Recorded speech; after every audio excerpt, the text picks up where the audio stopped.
Welcome to Wellness Wednesday. Welcome to Ask Your Doctors. It's winter and we are cooped up with our children in our homes. Hence today we would like to get some advice from life coach and medical doctor, Dr. Matla. Hi Doc, how are you? Good, thanks. How are you, Dr. K? Welcome back. Thank you. Interesting topic, right? Absolutely. You are smiling ear to ear. So guys, today we are talking about parenting styles with life coach and medical practitioner, Dr. Matla. She's no stranger to the show. She's been here before. So we would like you, just like with COVID, you were cooped up as partners, you were cooped up as parents and children. This time it doesn't involve any online schooling. We are just talking about how can we as parents and children have better relationships. So Doc, we are not alone. Our space has been invaded by a special guest. A special guest is none other than Mananki, my daughter. She prefers to be called Pimelo. So I'll see how many times we cross between the two names and she will pinch me when we leave here afterwards. Is that right? Which one do you want to be called by today? One is fine. Don't be shy. You're right, you're right. You see, I'm trying to show people now you have rights. Mananki. Yes? Mananki. Mananki is, otherwise I'll say Pimelo and you look the other way. No. You're not used to me calling you Pimelo. Okay, Mananki it is. Besides, you know her as... She's my life coaching client. Yes, but you call her Mananki. I call her Mananki, yes. Yeah. Yeah. Okay, and many of her friends call her Pimelo. Oh, okay. Okay, her peers. I don't see many of them around her too much. She's too busy, this one. So Yes. I think the people closest to her call her Mananki, so might as well. Yes. Yes. Yes, she says you should call her Mananki, so it Yeah. is. Okay, Doc, you said it. You revealed the secret. These two are friends. Friends more than anything. It's a problem for me. Dr. Matla has been taking over Mananki's life coaching duties from us as parents to a certain extent, and I thought someone neutral must do it, and so they are good friends. So the rapport is good. I am happy we will not have problems. In any case, Doc, I'm supposed to tell a story as a single parent. So it's a long one because she's 14 and she's not the only child. I've got two other kids. And for the better part of the last 20 years, I have been a single dad. So she's only 14 and she joined us while I was busy doing it. And it's because while we were supposed to be living as a family, parents were living in different towns because of work. So that's how it is. Since she was born, fell into our arms, and 5 months later, Mom had to go back to work, and I had a very reliable nanny, whom I kept for 9 years, until she was 9, obviously. And from the time she was born, 5 months passes, Mom goes back to work, there's brother around, there's nanny around, there's family around, my sisters, my cousins, my mother and grandparents from both sides. And it's a shout out to the world for the chance they have afforded us, because ever since that situation, I realized that there was family around. So even my son was around. But sons, what they are like, they outgrow you very quickly. And so it's been that kind of situation. My son, for the better part of the last 20 years, I spent with him close by. So I think now that he's at university, obviously. The two of them are at university. The other one's overseas, so you see him once every 3 years, maybe, if we are lucky. So, but this is just a case study with one child, and the one that's still at home at the moment. Because the other one, how often do we see him? He went to Vetska February, we dropped him off. And we've probably seen him 4 times since then. Yeah. 3 or 4 times. So this is the only child. The others don't count. So that's about it. And when she was 2, she went to live with Mom. And then when she was 6, she came to live with me again. The same nanny was still around. So I kept her because, And then, and shout out to the mom, by the way, for trusting me with the kids. And what else? Yeah. And shout out to both the moms of my kids for trusting me with their kids whenever it matters. And yeah, and I have a good relationship with all 3 kids. So, but the boys will always be boys. They outgrow you, like I said. And she's going to outgrow me. So I'm busy going through, what do you call them? These classes you go through to prepare yourself. Detachment psychology classes. You're getting yourself ready. Ready so for when she leaves. So it's fine. So now it's just the 2 of us in the house. And we're coping, aren't we? Yes. Yeah. Yeah. We're coping as long as I'm quiet. Ne? As long as I don't yell while you're sleeping. That's basically the relationship we have. And then I'll arrange a date with her where we can go for a massage, mini shopping. And it's not often, but we do it whenever we can. And that's about our lives. And she's got a very busy schedule. You think I'm busy? She does what? She will talk for herself. In any case, that's our story. So very often parents don't even know their parenting styles. Is it possible for you to advise us on various parenting styles briefly? Because it's a very wide topic. Yeah. So there are basically 4 parenting styles which have been studied all around the world, and the studies have shown how the effects of the different parenting styles are on the outcomes of the children. So the first one, which is most preferred, is an authoritative parenting style. So with the authoritative parenting style, it is a style where a parent has high expectations in terms of the maturity of the child and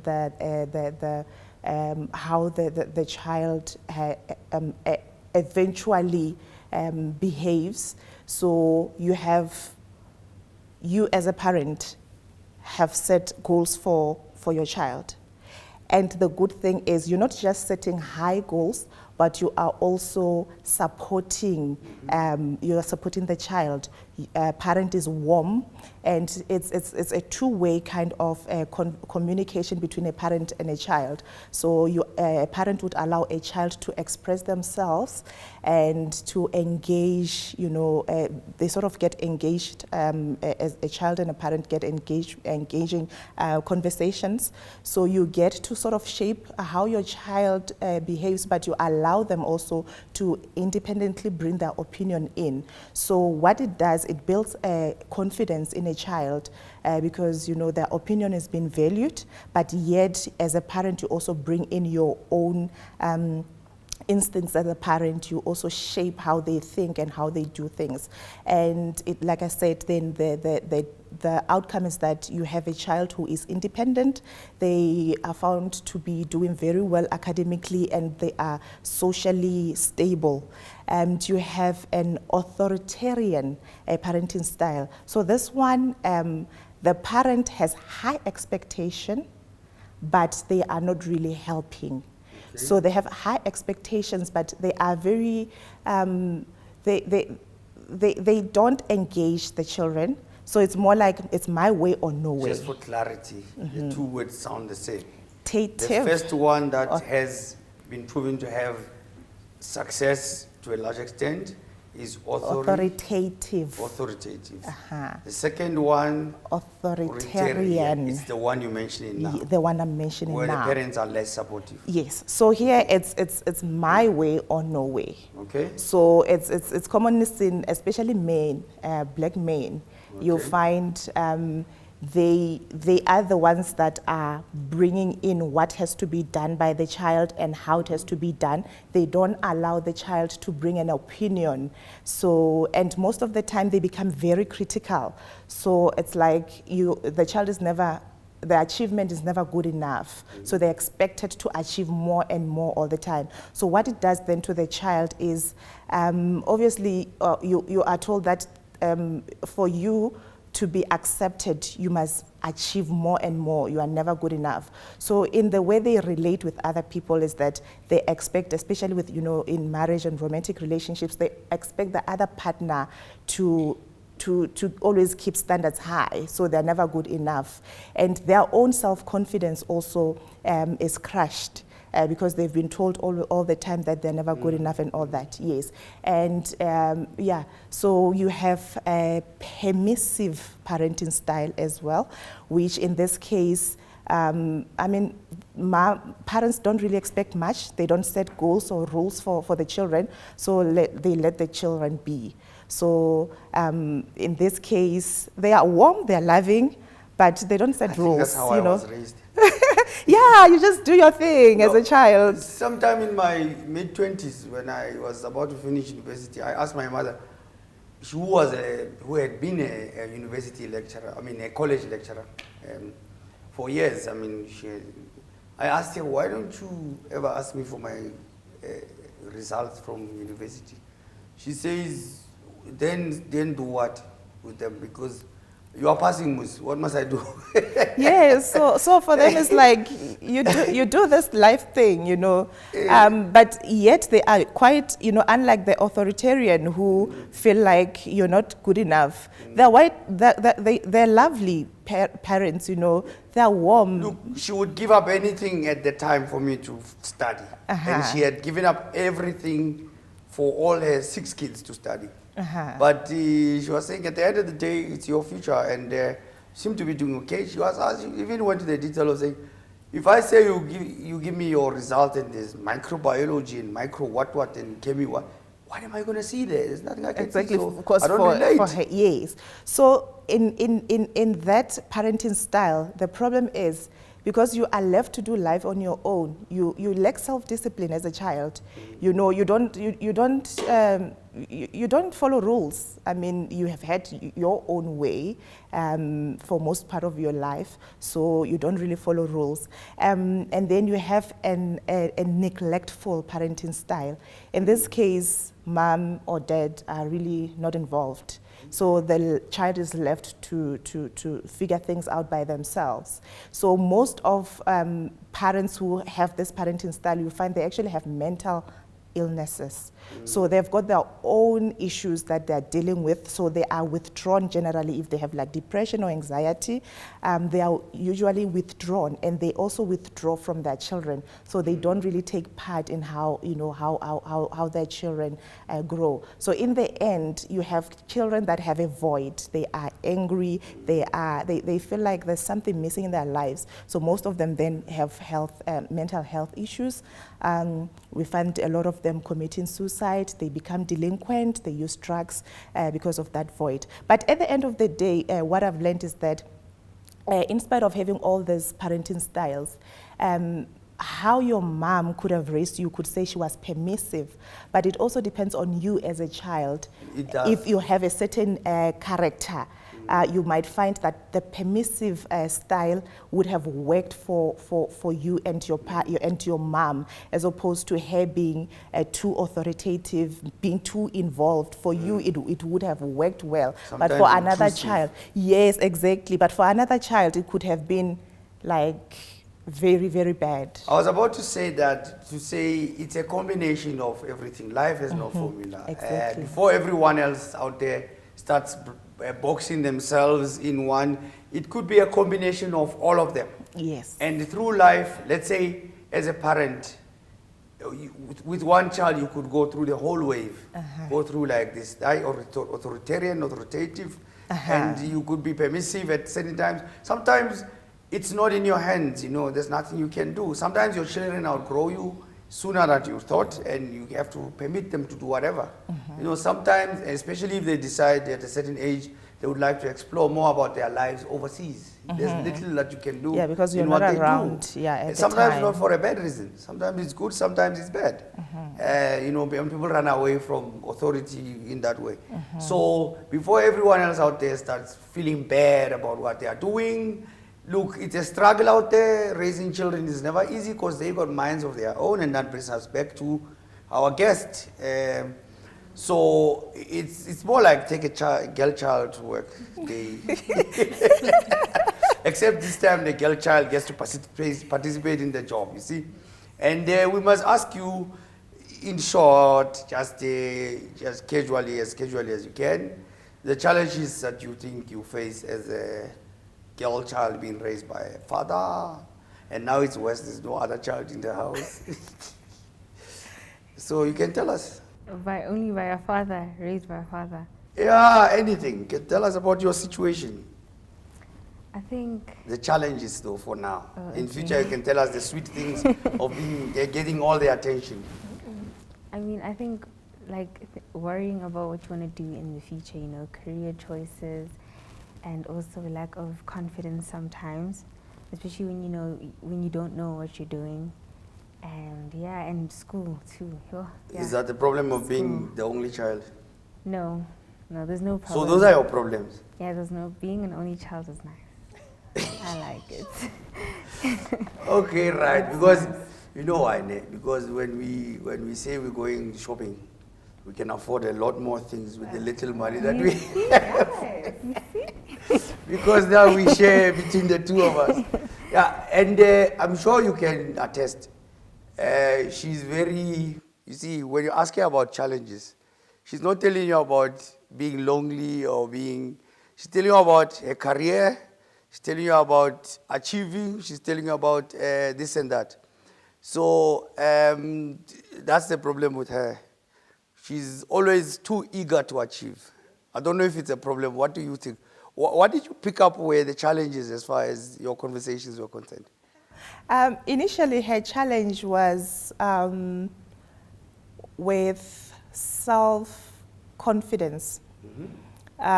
She's quite competitive. She's actually driven, and she wants the most out of life. And then when we first met, I think she was on a low where she had achieved so much in the past. But at that time, she felt like, I'm not so good at this, I'm not so good at that. So I could see that it's because at the time, she wasn't competing. So for her, success is like competing, doing well, winning. So for her at the time, because there were no competitions, there were no clear challenges for her, and she felt, because she loves challenges. So when there's no challenge for her, it's like life is not happening. Let me relate her story for the benefit of the audience and this discussion. Manangi is an athlete by birth. Both parents can run, me included. Yeah. Not of late. So Manangi had been this overachieving runner, especially long distances. And she would run in a marathon where there's small marathons, what do you call them?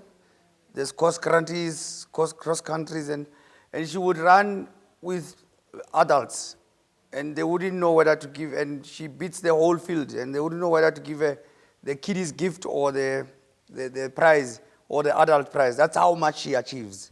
Now comes 2020. This was she was doing. She was sportswoman of the year in 2019, her previous school. And this is in a school where she was, what grade? Grade 6. And because she was playing all the sporting codes that were at her disposal. And now she comes 2020, she comes to it. Number one, in a rush, she decides she wants to come to school here.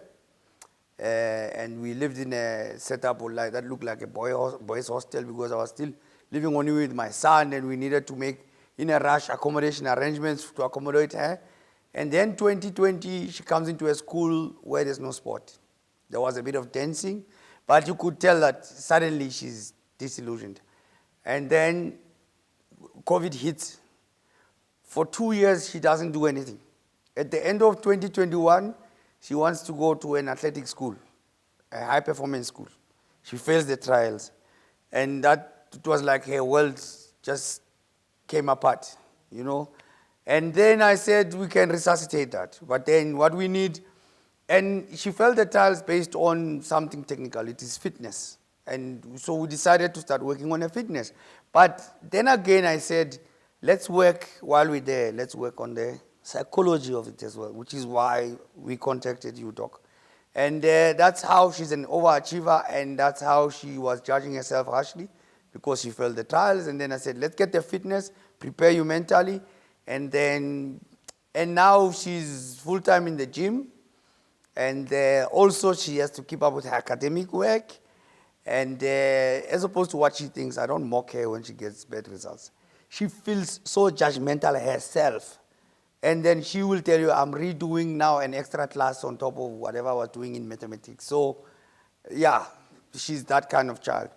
So tell us, what is it that you hope parents would understand about children? Yeah, I think parents should understand we are in different times, and it's not like back then when you guys were little kids and you weren't able to express yourselves, you weren't able to be who you are. I think it's all about understanding that now we can express who we are. We live in a different society, a different generation, different times, and you should understand that we are now different. Okay. So who says we don't understand? No, you guys don't understand. It's always, what do you know about depression? What do you know about anxiety? You guys, Okay.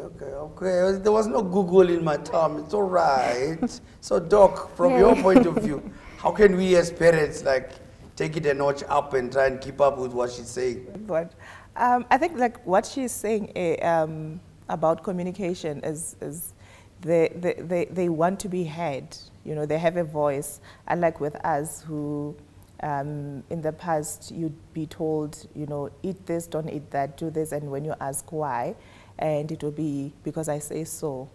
And we actually don't realize that we as parents, if we use if we behave like that, we're actually denying ourselves an opportunity to influence them.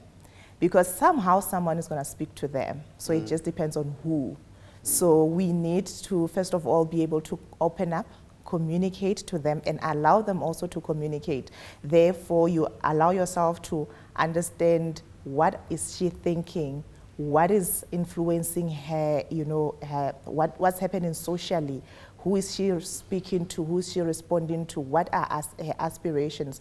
Then you get an opportunity to sort of shape her life without putting too much pressure on her, but just assisting her to become the best version of herself and to be able to just help her also to achieve the goals that she wants. So communication is key. And while we are on communication, without mentioning the name of your school, between parenting and your goals as a person, as an athlete, which would you say is frustrating you more at the moment? What is the frustration with your athletics, without mentioning the name of your school? Because what kills you the most? I must talk your language now. I think it's because there's not a lot of opportunities for me. There's not a lot of opportunities like sports at school. There's no sports. But then you've helped with that. You've taken me to training. I have a life coach now, so I have a lot of help. But then at school, there's just not a lot of things I can do, and not a lot of opportunities. Yeah, because it's important, and I think it's not unique to that school. I can imagine in 2020, at the end of 2020, when you are planning for 2021, at the peak of COVID, and we're getting a fourth wave or third wave or whatever. As a school, you probably ask yourself, what are we going to do with our PT teacher? PE, PT, what do they call it now? I need to know these things.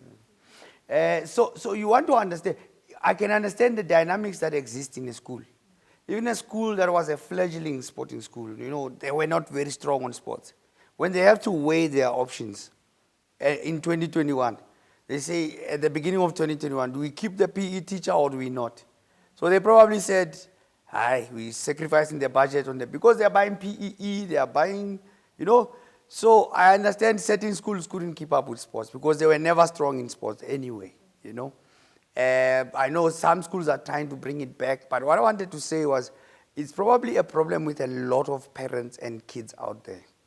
Your kids were promising athletes in one way or another, and now they are flat on the ground. You don't know how to bring them up. So even professional athletes, South African cricketers, one of them made a comment after their dismal tour in Australia.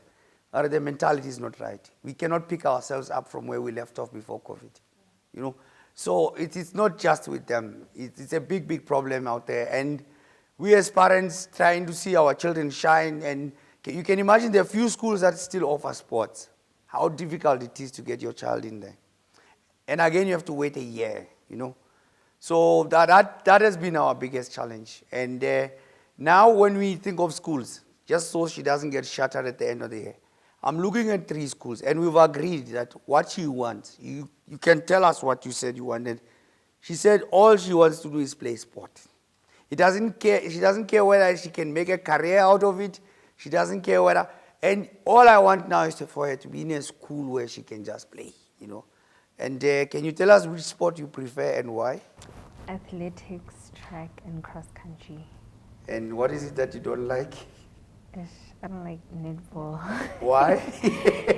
No, you see, because there's a difference between the two. The other one has no rules. You know, you get to do anything. There's no rules, and it's not that hard. You know, everyone can run. Anyone can run. You know, but So you have a problem following the rules. Yeah. Yeah, and yeah, no, netball has a lot to do with, you know, how smart you are. It has a lot of rules too, and it's hard to. Yeah, so I mean, I understand. I have a problem following the rules, but I'm not saying it's related.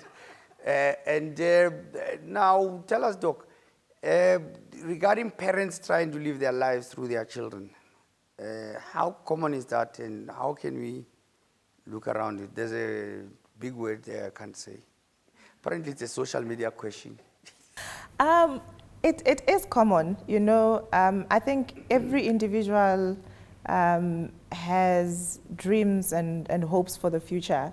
So there are parents who, if they don't get to achieve their goals, then they want to live their lives through their children. So it does happen. I can't really say statistically how common, but I have encountered such parents.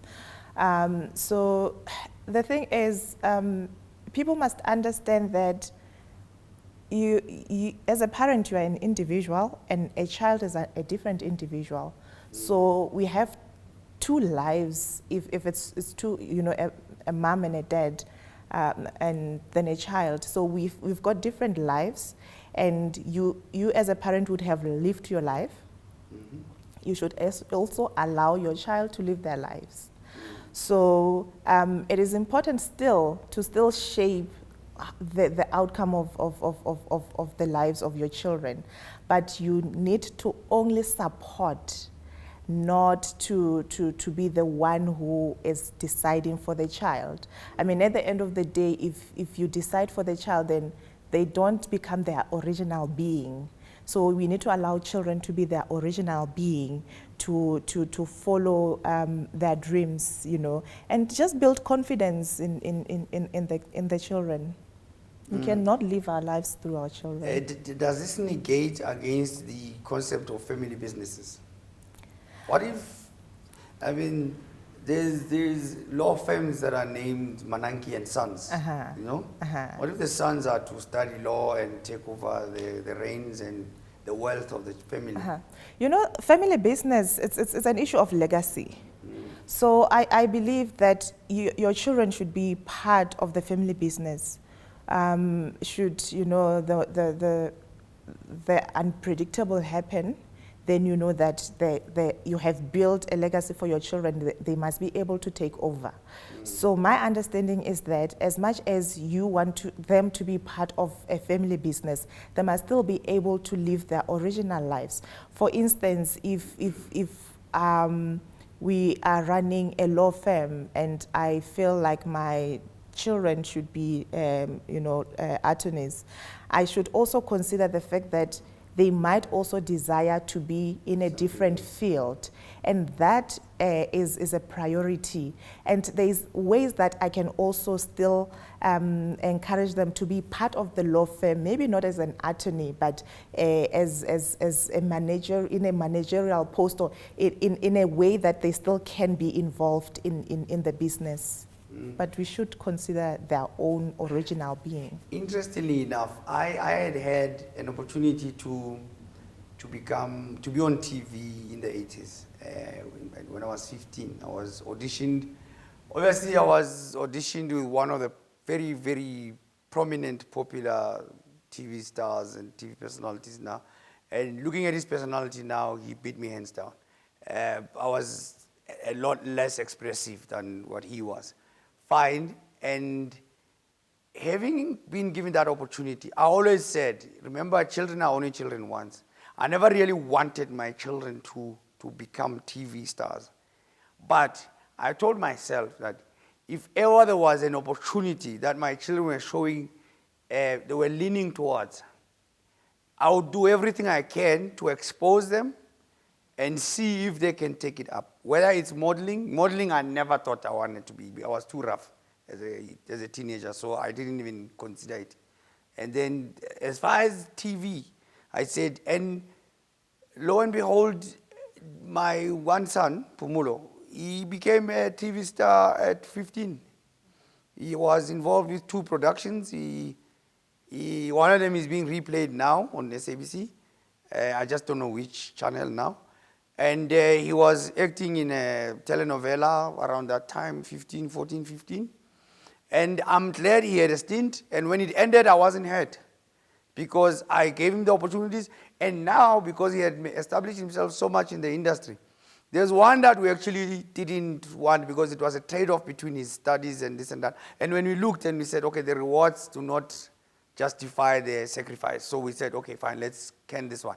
And then he continued, and then he had established himself. And then I left it to him. I said, I laid the foundation, I introduced you, and if you want to continue, continue. And at some point, he lost interest. And I still say it even now, if he wants to continue, he must tell me, and I'll provide the support, you know. So, and as opposed to, if now we're having a discussion recently about boxing, yeah, both the brothers now claim they are boxing.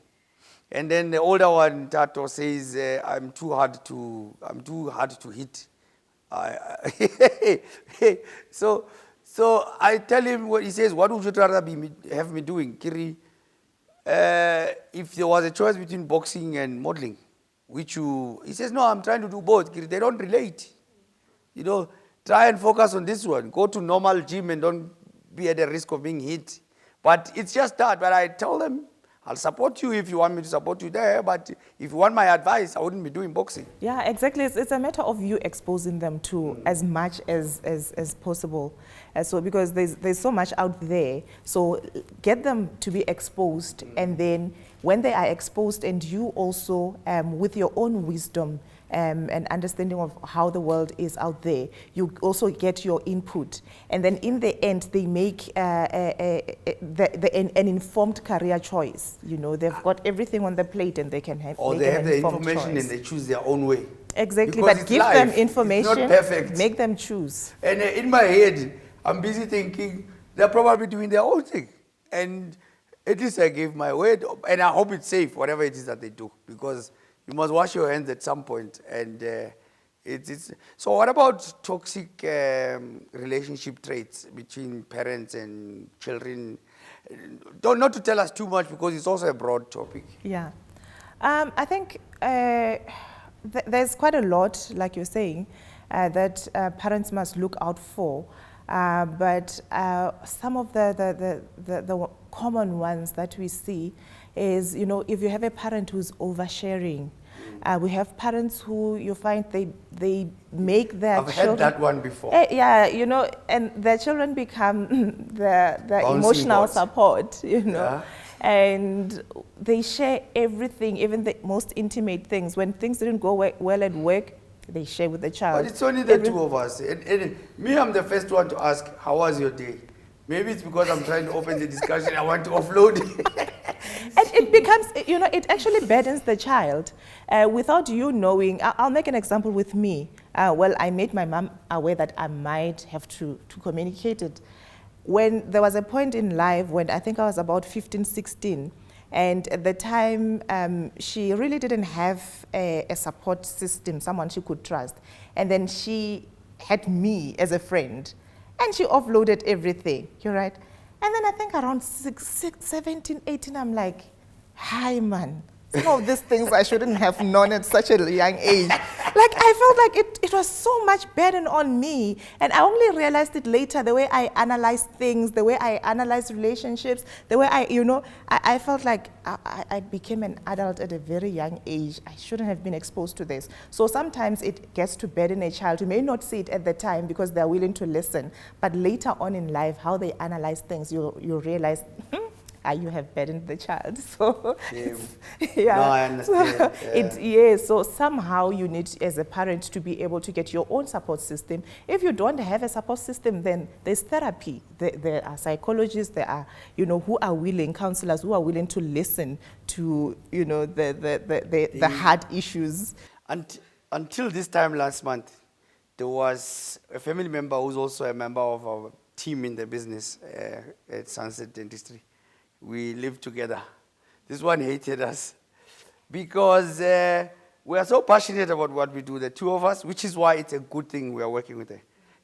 I would come home after her and they would be sitting nicely watching something. The moment I land in the house, she just offloads. I have this vision. I have this vision for our company. And this one would say, oh. And it would be, and I would feel bad, but I'm willing to hear what she wants to say because she's trying to share important stuff. And I understand. Now I'm sure she's somehow it does burden the children. But then I ask her, I tell her, but you don't like to talk to me. Sometimes I come home, how was your day? She says, it was okay. Kiri, what did the teachers say? I'm trying to make conversation. She says, teachers don't talk about parents. Leave me alone. In any case, before we go to Dr. Mashishi, so you know your mother watches this show, right? Does she? Yes, she watches this show. Okay. Do you want to say hi to her? Hi, in Ma. that camera? Hi. Say hi, mommy. Hi, Ma. Okay, now we go viral with Dr. Mashishi. She will be discussing with us the recent outbreak. She's very pedantic about what's an outbreak and what's not an outbreak. So the recent scare in the media about Lassa fever. Over to you, Doc. So Lassa fever is an infectious condition caused by a virus called Lassa virus. It falls under a group of conditions called viral hemorrhagic fevers. So on a normal case, viral hemorrhagic fevers such as Lassa are found in countries within the Central and Western African countries. So recently you may have heard that we had a case in South Africa of Lassa fever. This case, like with most cases, with all cases that we've seen in South Africa, have been related to travel and importation from endemic countries in the Western and Central African countries. Most symptoms related to Lassa fever are mild. Most people will recover from Lassa fever. Unfortunately, there are a minority of people who get so sick that they will require hospitalization. So for the mild conditions, treatment is usually supportive. So we will treat you for the fever, for the muscle aches, and the tiredness that you may feel. But in severe cases where people actually start bleeding from their noses, mouths, and all other places, you may need other medications, antiviral medications, but this is all experimental. Okay, Doc, before we talk about your favorite topic, I hear you were well prepared for this one. She wants to discuss relationships both ways. We'll hear what she wants to say, but are there any tips you want to give us for parents? In terms of general tips. General tips. I think the most important tip that I would give to parents is that they should become the role models to their children. In that, I mean, there's no perfect parent, but what you do is a reflection of basically what you do will be reflected on the children, how you behave. So it starts with us, you know.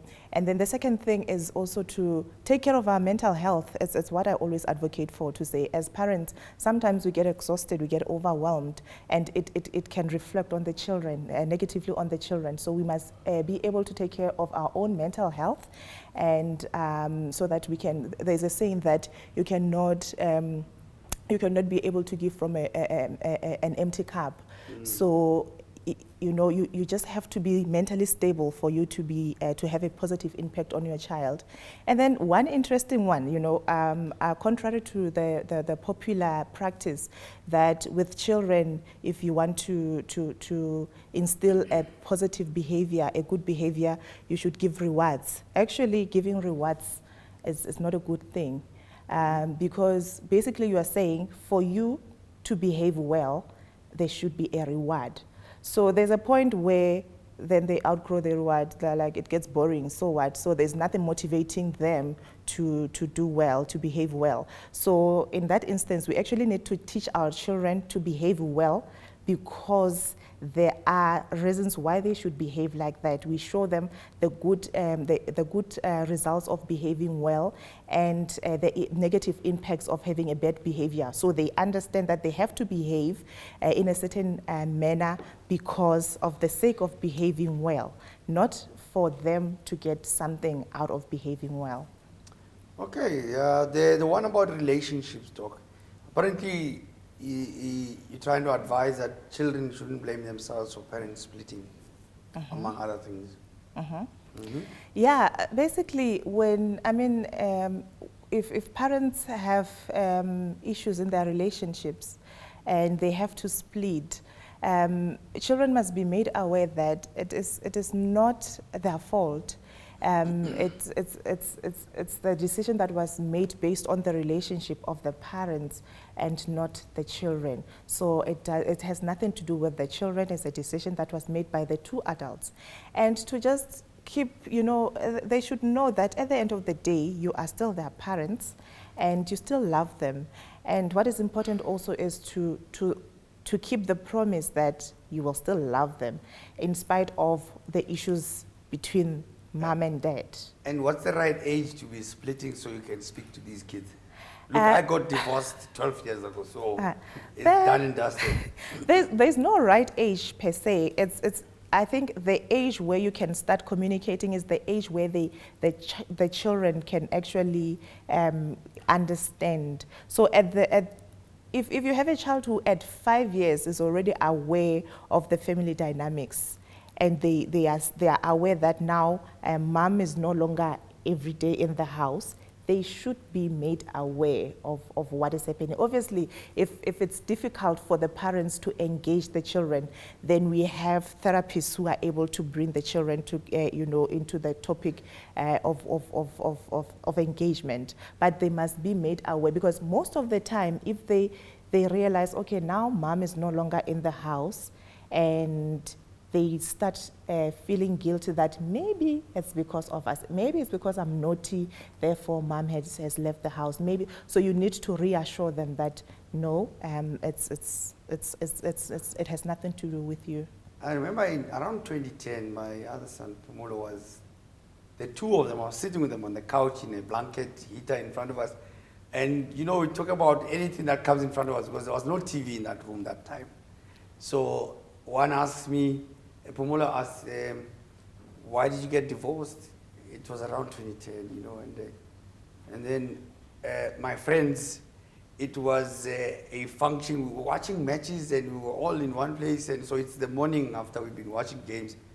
They're standing there and they're like, all of them, yeah, you show no interest because there's nothing that's going to be said.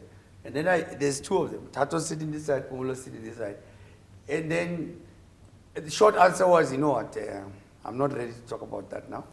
And but then I went further. I said, you know what, if you get married one day, I knew he was going through therapy for the same thing. So I said, from my side, I'm not going to say anything. And then I said, one day when you are old enough and you get married, and I'm married, you want to talk about wives? Let's talk about wives. I say, if you get divorced and I'm divorced, you want to talk about divorce? Let's talk about divorce. He said, so what can I talk about? Or Tatus asks, so what can we talk about?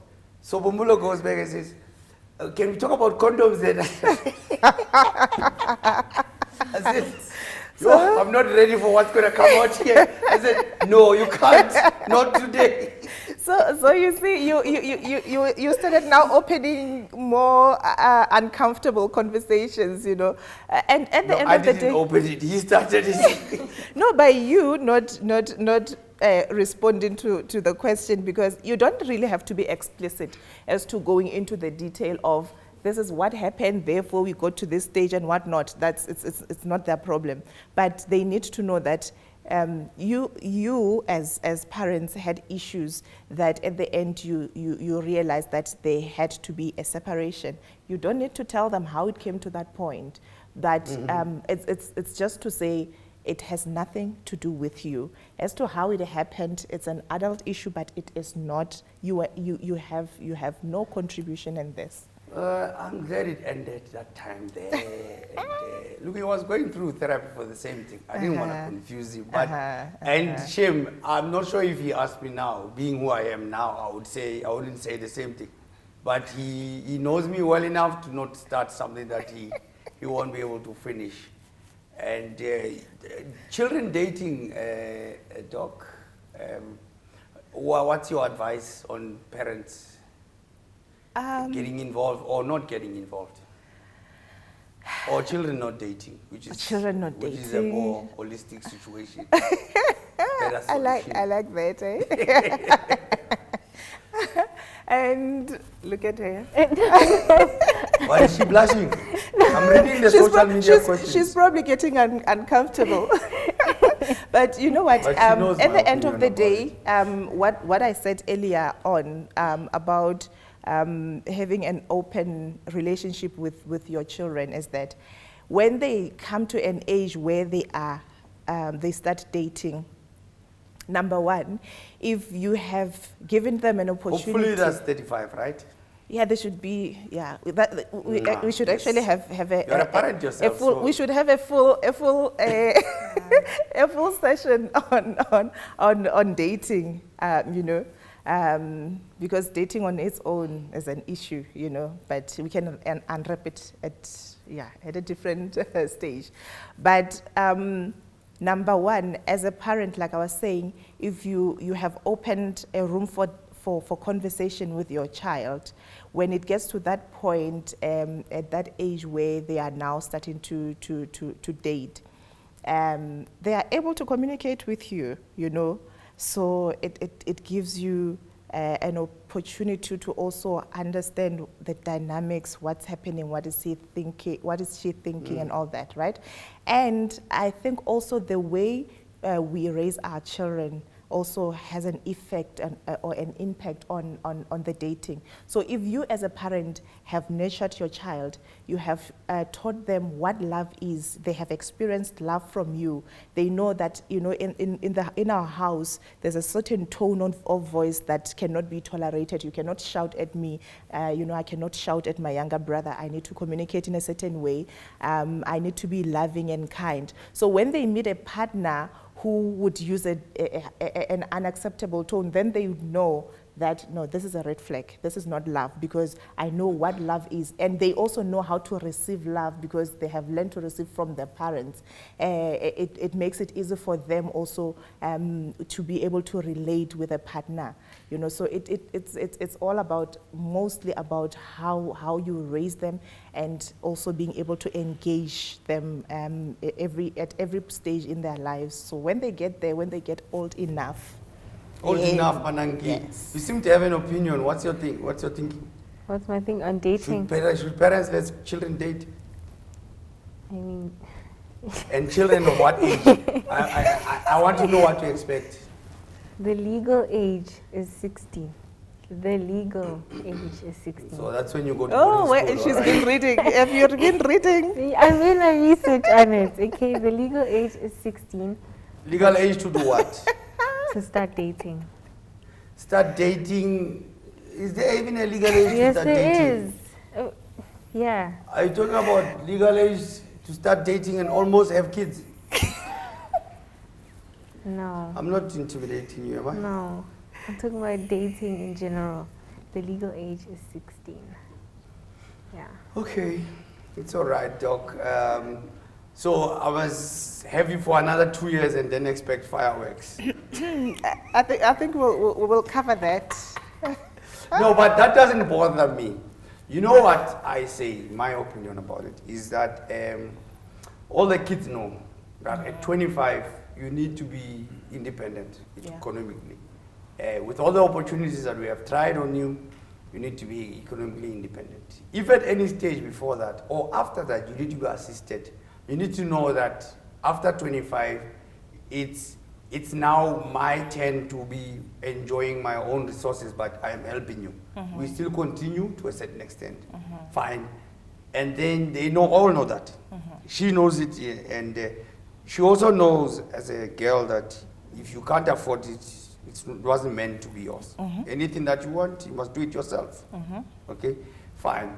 And the boys say other things as well. They say now they don't even want to afford someone else's hair or nails. So everyone has their own opinion, but it all boils down to the same thing. You work your own way out of what you want, what you need. If you can, as much as possible, you can be assisted. Fine. But the one about dating and babies and children, I can only support one child in school at a time. Exactly. So if one of my sons says I have a child, I immediately, with or without 25, I cut. I say I support the other child in school, the new child, because they need more support. So when you will help me support this child. You know, same applies to her. It's simple. Things happen in life, and the goals. So the goals are altered because we have to take some of the budget and some of the love, affection, time is shared now. Yeah. You know, it's not all lost. We can raise the child together with you. What? And you find that most of the time they're not even emotionally ready for that. So I watched recently. It was child protection. Sorry to interrupt you. It was child protection week, and there's a schedule of child pregnancy in our country. They were profiling certain people, and then obviously they were not showing their faces, which is good, but we got to hear the stories. You know, someone is 14, 15, and they have a child, at 16 even, and they have a child, and they say, I only realize now the things that I cannot be able to do as a growing teenager because I have a child. Yeah. Things happen. Some people cope better than others, but there are parents in their 40s that are not coping with kids. You know, but it's more difficult when you're younger. You know, so we delay things as long as possible. Yeah. In any case, Doc, I would like to thank you for coming, and please tell us where our audiences can get in touch with you. I remember you are a GP in private practice, and you help out in government as well. Yes. Okay. Where can people find you? Are you on the socials? Yes, I am on. Oh, before that, because our topic is on parenting. Oh, you forgot to put me on the spotlight, though. Yes. So obviously, here you are. And I know who your source is. Who? And it's only gonna be the two of us in the house. No. Before you go on. No. I mean, it's an opportunity because you are here with your daughter, and we have spoken about you as a parent. You gave us your story, so why not give an assessment of your parenting style? Are you giving her permission to talk about the stuff you guys were talking about? No, I'm not gonna. I'm not gonna talk about what we talk about. I am going to. I'm going to analyze based on what you have just, the story that you have related, and for me, what I assess from your side is that you are more of an authoritative, which is that preferred, because what I get is that you desire the best outcome from your children.